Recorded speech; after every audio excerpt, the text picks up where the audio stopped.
that is a beautiful car. Today we take the Audi RS4 and push its four-wheel drive to the limit by hucking it through the desert. We fly across the length of a football field at 155 miles an hour and see how it performs when you put an Audi in the hands of a BMW professional. Hey, I'm Jeremy Lusk and welcome to WebRidesTV.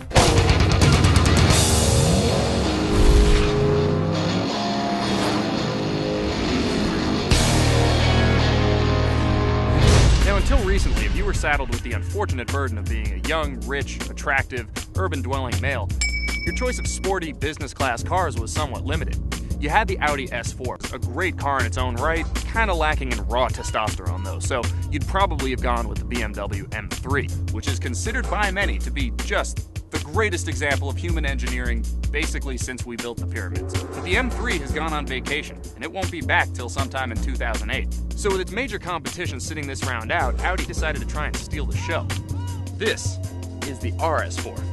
It's made by GmbH, which is Audi's equivalent of BMW's M Group or Mercedes AMG. And with it, Audi finds itself strangely alone, at least for the moment, in this highly prestigious and highly German corner of the market.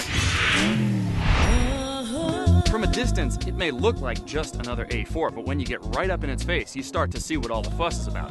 There are so many design choices that are at play here, most of them subtle, some not so much. It sits a half-inch lower than an S4, and its flared wheel arches accommodate a stance that's an inch wider. They've given it a sportier grille, cut out air vents, extended the rear spoiler, and in this color, well, let's just say the whole understated Audi thing really doesn't apply anymore, not when you can see the car from space. But the upgrades aren't only skin deep. Front body panels are now aluminum to help balance the weight, and the slippery underbelly contains Naka jets, which direct airflow to help cool the 18-inch Mega Brakes, the same ones, incidentally, that you'll find on the Gallardo. The legendary Quattro all-wheel drive system ensures that none of that power goes to waste, and this is the first Audi that splits the differential asymmetrically, delivering 60% of the power to the rear wheels by default for better cornering. It's also the only one that can dynamically adjust the stiffness of each shock absorber to help fight body roll. Inside, you get the best of Audi's design expertise. These heated racing seats adjust to hold bodies of all shapes and sizes firmly in place when you're whipping around the corners. There's carbon fiber everywhere throughout the cabin, and it's the real stuff too, it doesn't look taped on. You get a sunroof standard, but you can nix that at no cost if you prefer the added strength of a complete roof. Even details like the race pedals and stick shift have been upgraded to give you that pro performance feel. Adding the premium package gives you a Bose sound system, Bluetooth, heated rear seats, and DVD navigation. And check this out. There's even a lap timer built into the dash display that you control from the windshield wiper stalk. And I guess I could just buy my own stopwatch for $10, but still, how cool is that? And you will use it too, because yes, it's quick. It uses basically the same 4.2-liter V8 engine as the S4, but this one's been tuned up to 420 horses, so it reaches that magical M3 plateau of 100 horses per liter. Per ton, the RS4 delivers 230 horses. It revs up to a ridiculous 8,200 RPM.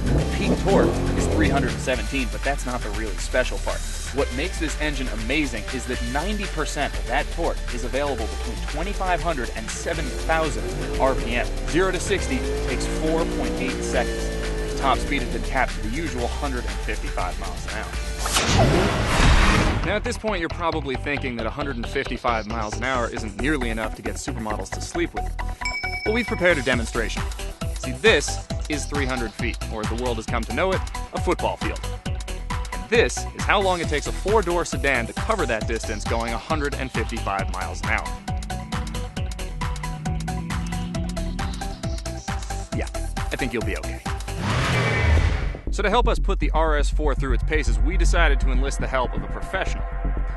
And here he comes now, in what appears to be... Is that an M3?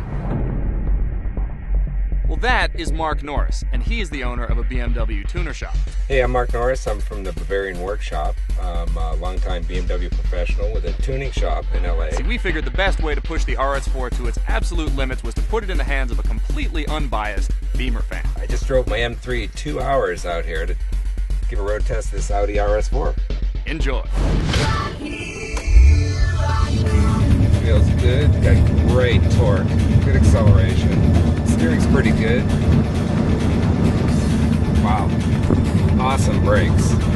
Yeah, this thing pulls pretty hard, but it's got good steering, good feedback, easy to control. And in typical Audi fashion with all-wheel drive. Let's get it sideways here.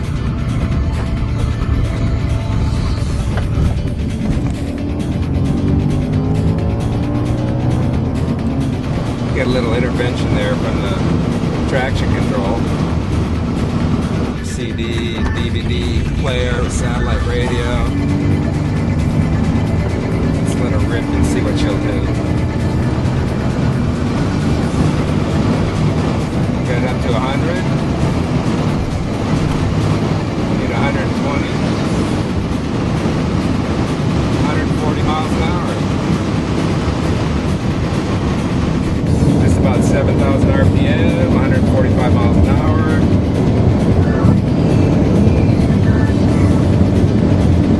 And we'll shut it down at 150. Well, we know it does 150, and golly, there's those brakes. Man, I love those things. Pitch it sideways here, get it all turned around.